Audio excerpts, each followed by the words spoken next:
guys, welcome back to my YouTube channel.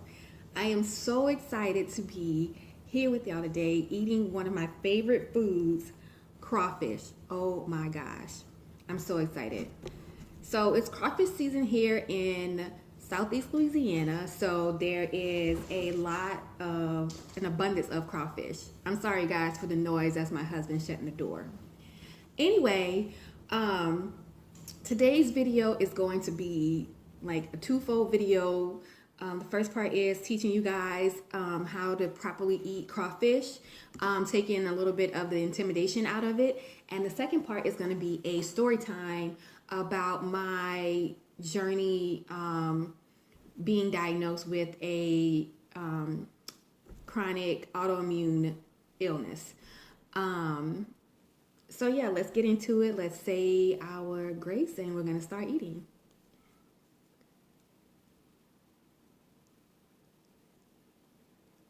Amen. So guys, welcome. Happy Friday. It's been a busy week for me. I thank you guys for sticking with me. So today I have crawfish, I have potatoes, I have corn, and I have mushrooms. I had sausage, but my husband ate the sausage and he ate like most of the potatoes, which is fine. I bought it for him anyway because he really doesn't eat crawfish. So first off, guys, crawfish etiquette. This is called a crawfish tray.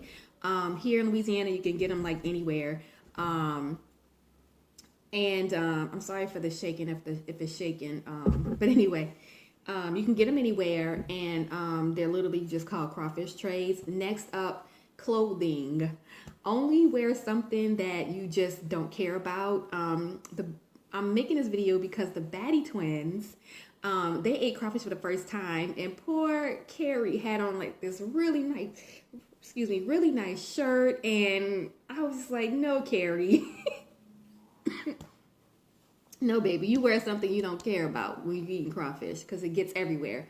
Also, too, I was watching Rhonda's red sauce video, and she said that she wanted to kind of expand into other seafoods, and I kind of mentioned to her that maybe she should try crawfish and oysters, and she was like, no to the crawfish, and I was just like, no, you just have to think of crawfish as like little lobsters. So, I mean, they look just like a little baby lobster when you look at them. So, and then she was like, oh my gosh, nobody has ever really described it to me like that before. I mean, the meat is sweet. They're just lobsters, and it doesn't take much to open them. A lot of people, their complaint about crawfish is that it takes a lot of work to get a little bit of meat. And today I'm going to show you that that's not true.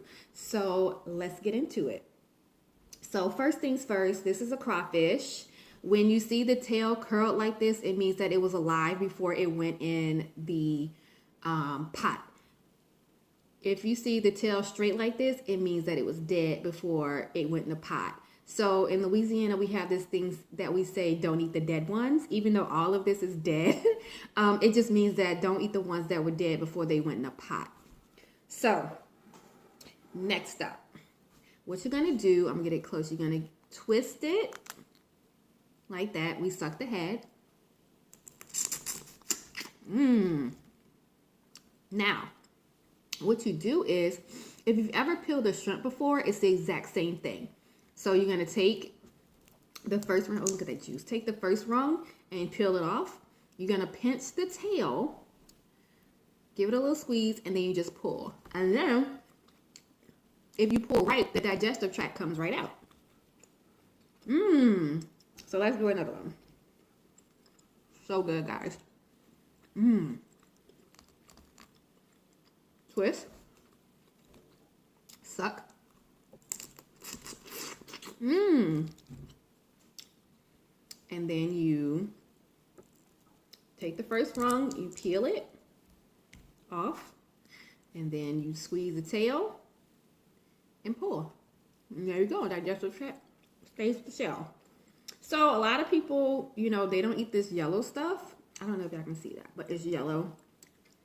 It is the liver pancreas of the crawfish, and it's really tasty. It's really delicious. It's what you're sucking as part of the juice when you suck the head.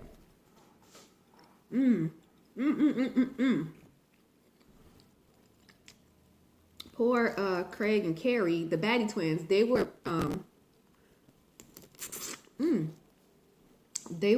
like discarding this part. That is edible meat. You just peel the first rung, squeeze and pull.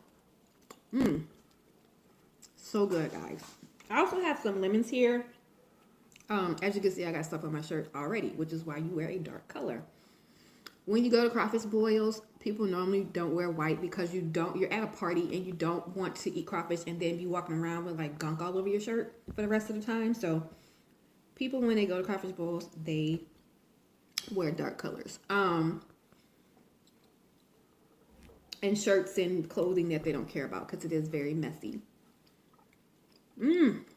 So good, guys. So, y'all, this is literally my third time filming this video. I don't know who praying against me, but y'all need to stop, okay? I'm just trying to tell the masses how to eat crawfish properly, okay? So everybody can enjoy the crawfish. So whoever it is out there that don't like crawfish or whatever, stop praying against me so I can get this video uploaded and recorded. Thank you. I appreciate you very much. Oh, I also made some remoulade sauce. We don't dip our seafood here in Louisiana, not like that.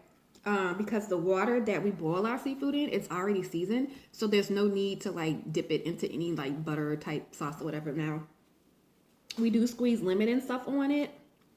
But other than that, we really don't eat our seafood with anything except for just the stuff that is boiled in. I am going to squeeze some lemon on my crawfish because I like that extra hint of lemon. Extra hit of lemon, I should say. Ooh, lost a seed. Anyway, so I hope you guys are having a great Friday. It is Mardi Gras, you guys. Happy Mardi Gras. It is Mardi Gras weekend. Tonight is the Zulu Ball, which is one of the parades out here, Zulu. If you're familiar with Mardi Gras, Zulu is the Mardi Gras crew that throws coconuts.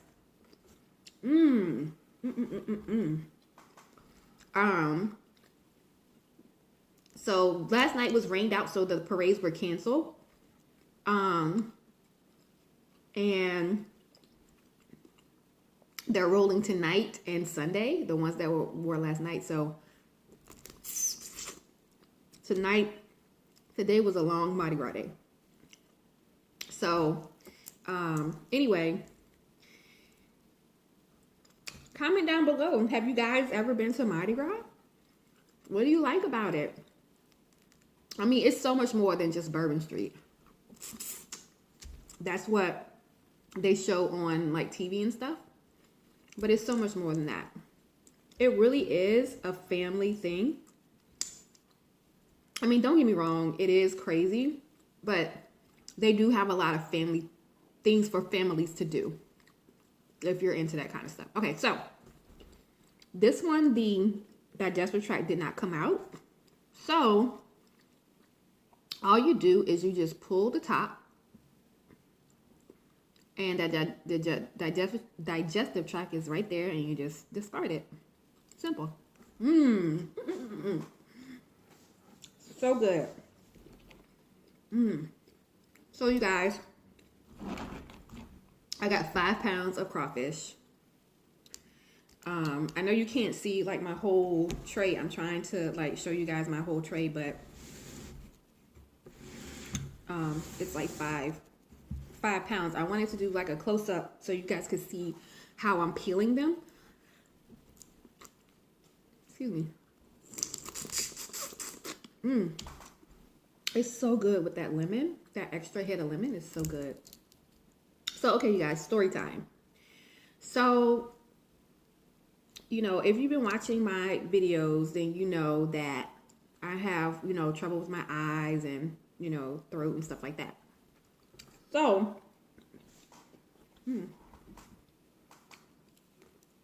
Mmm. The corn is good. So, anyway, this story time is probably going to be like maybe 3 or 4 parts. I'm not sure yet. It depends on how far I get with each, part. But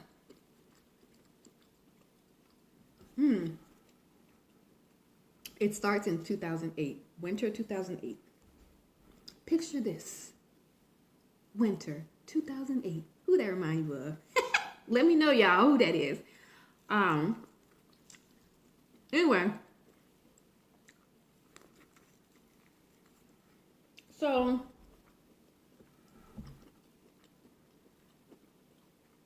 winter 2008, I was celebrating with my friend. She was getting her master's. I drove up to see her graduation. It was like 5 hours away. So we took pictures and stuff. And y'all, you know how you like really see yourself in a picture, like really see yourself? I know you see yourself like every day, but it's like when you see yourself like in a picture, you really look and be like, is that what I really look like? Like, oh my God. So, y'all, that January, I decided, well, that winter, December, I decided that I was going to go on a diet come the new year, 2009. So what I did was I did a 30-day journal, and I wrote down everything I ate, everything I drank, everything for the entire month of January, 31 days. So after that, in February, I decided that I was going to go on this 1,000 calorie diet.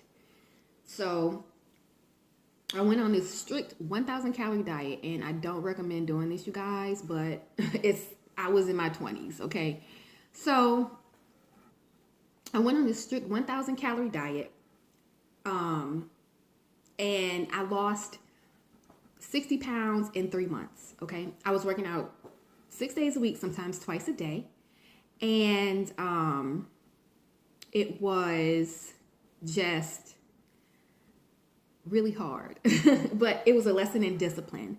So anyway, sorry about that, guys. My camera cut off. Anyway, so February, I went on this strict diet. I lost 60 pounds in 3 months, working out 6 days a week. Well, the summertime came, spring. I started walking. Where I live here, we have this thing called the Tammany Trace.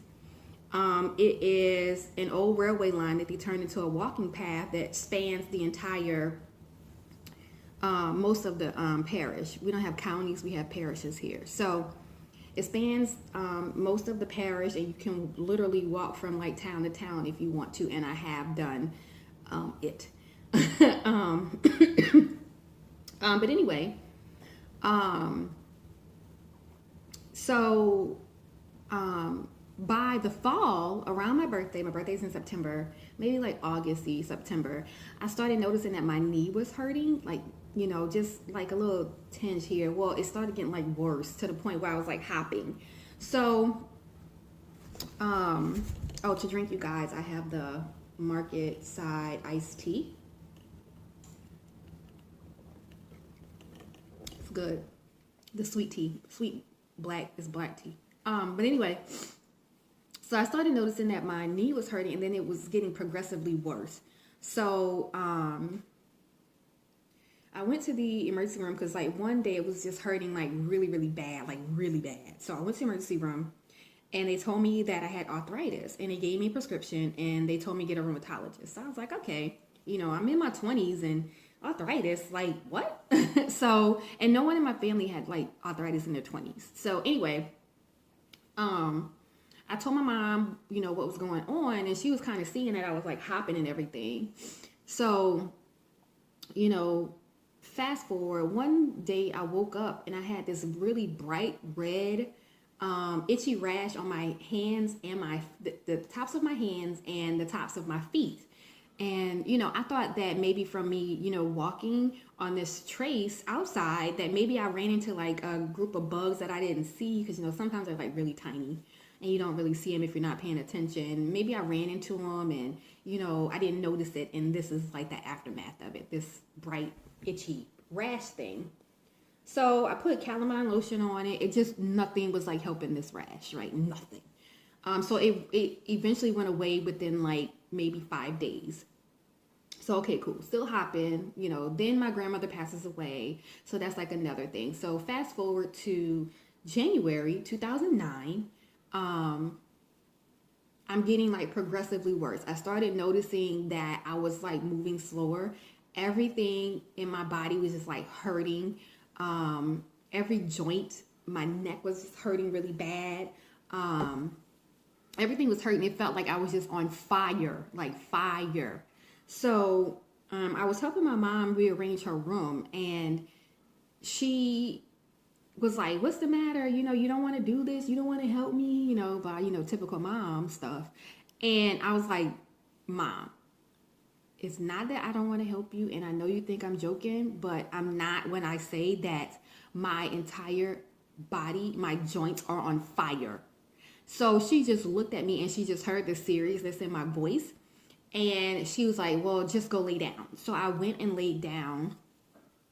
And at this particular time, I started noticing that I would get these night sweats, like just where my entire bed was drenched in sweat. I was drenched in sweat. My clothes were just wet. It was like somebody threw a bucket of water on me while I was sleeping. So then I started getting these headaches. So I started having like all these symptoms. So my mom was just like, "I have to take you to the emergency room." And I was like, okay. Now, mind you, I was still going to work every day. I kind of thought that, maybe this was all stress related because my job was just high stress. I was, hanging out with my friends a lot, and my sister. I have a twin sister. I was hanging out with her a lot and our friends. I had a stressful job. I just had a lot going on at that time. So I just kind of contributed it to that. Well, I started losing my appetite at that time. I mean, it was just a lot. And I thought it was all due to stress. My hair was just like falling out. I thought it was due to stress. Like, just normal stress while you're trying to climb the corporate ladder. That's what I was trying to do, climb the corporate ladder. And I just had a very stressful job. So anyway, my mom told me I went to work that day, and she said after I got off, she was going to take me to my aunt's house, and then we were going to go to the emergency room. Excuse me. The emergency room that my mom wanted to take me to is 45 minutes from where we lived, and it's where my aunt lives, 45 minutes away. So I was like, okay. And she was like, "We'll spend the night at her house, and then we'll get up early in the morning and we'll go to the emergency room." I said, okay, fine.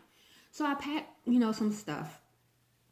And I got in the car and I laid in the back seat because, I just was exhausted. I had no energy. I was in pain, like nothing, no medicine, no pain medicine that I took helped at all. No Tylenol, nothing. It didn't help at all. So I lay down in the back seat and I said, okay, 45 minutes, I'll just take a 45-minute nap. And by the time we get there, I have enough energy to get out the car. So I laid down, fell asleep, took the nap. When I woke up, we were at the emergency room. My mom kidnapped me and took me to the emergency room, you guys. So we went in and they did blood work. They did all this stuff. They found out that my blood count was low. My potassium was low.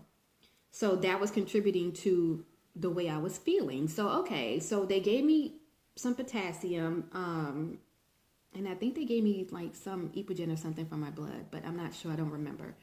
And they recommended me to this primary care doctor that could see me like in 2 days. So we made an appointment with him, and he was this old school doctor. Like when I say old school, like really old school type of person. He told me